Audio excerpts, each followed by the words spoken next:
Sizda qo'llaringizni mana bunday yoki o'tirganingizda turli holatda o'tirishni boshlaysiz, turli jestlarni ishlatishni boshlaysiz yoki ko'zlaringiz boshqa yoqqa qarashni boshlaydi.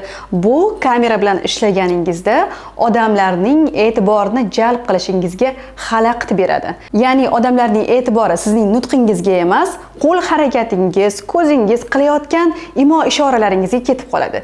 Demak, biz bu kamchiliklarga yo'l qo'ymaslik uchun nima qilishimiz kerak? E'tibor qiling, hozir sizga ma'lumotni aytib o'taman.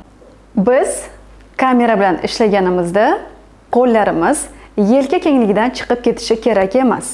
Navbatdagisi, dahanimizdan qo'limiz yuqoriga ko'tarilib ketishi kerak emas. Har doim me'yorni ushlay bilishimiz kerak.